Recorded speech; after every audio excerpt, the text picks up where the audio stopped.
So I just delivered an order to a house that has a man's shorts and underwear on the porch.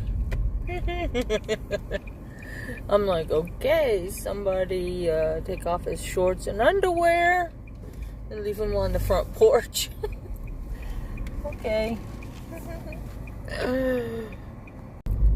So, I was watching one of my favorite home improvement shows, DIY, all that.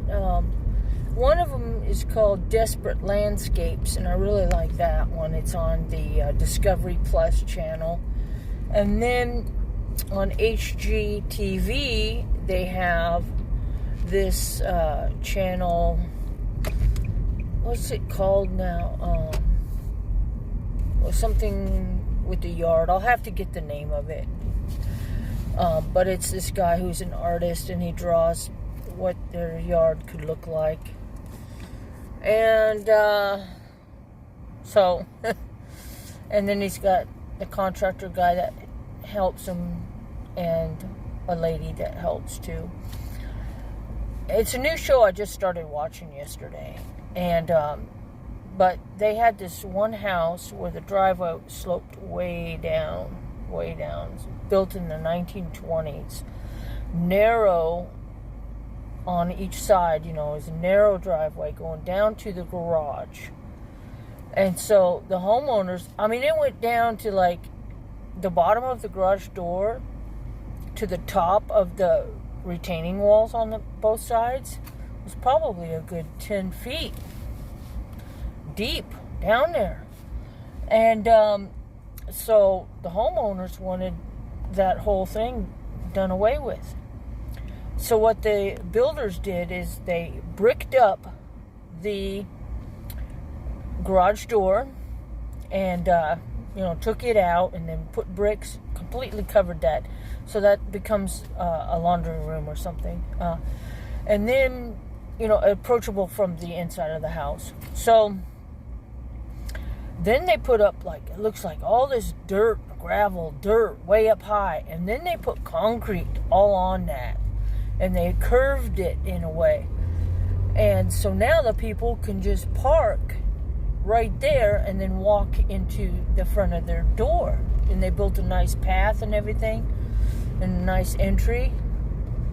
And so I'm like, wow, I didn't really know that they can do that kind of stuff. Like, what do you do when you have such a sloping driveway that slopes down into a garage? The landscaping, some of this landscaping is so difficult. Some of it's on some kind of weird hill, like it's flat on the top by the house and then it slopes down to the sidewalk. So some of that landscaping is just really, challenging. And I'll try and come back here, or at least in the show notes, or the notes I'll leave that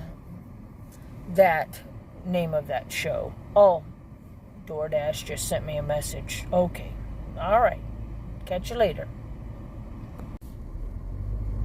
Okay, the name of the show is called Curb Appeal the Block, where they do a main house gets a free $20,000 makeover up in the front there, and a couple of houses near that house, either next door or across the street, a couple houses down or whatever. They'll give a $500 makeover to those two houses. So Curb Appeal the Block, it's on Discovery Plus channel, and I believe it might be an HGTV show, but I found it on the Discovery Plus channel, and it's pretty cool. That's where that had the sloping driveway down 1920s, down to the garage. And I thought that was pretty cool. It was mind-blowing. And that house even had a car had crashed into it. So That's a good episode. All right, I better pay attention what I'm doing. All right. Okay, stuck at a red light. So I was looking through my Doordash weekly pay, like how many hours a week am I actually working at Doordash.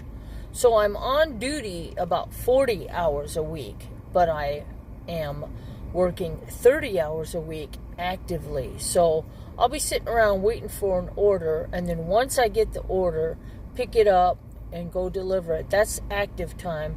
But the sitting around waiting is just basically your sitting around waiting time. So I'm probably wasting about 10 hours a week just waiting for orders throughout the, in a 40-hour work week time period. I'm only working, 30 out of that 40 hours. So, but it varies. Like I could wait till, 10 minutes or so before I get 10 or 15 minutes before I get another order. So that's what it is. So basically the physical work that I'm doing is only about 30 hours a week. And so the on time, basically, where I'm on the clock, about 40 hours a week, but the actual work is only about 30. And I'm averaging between 50 and 75 orders per week, which doesn't seem like a lot. I should probably be doing about 100 orders a week. But sometimes I take like a whole day off, at least one day a week. So I'm not working 7 days straight. I do take a time off. Like yesterday was raining, so I took the whole day off. I didn't want to be out in the rain getting all soaking wet. Okay, anyway, on to the next.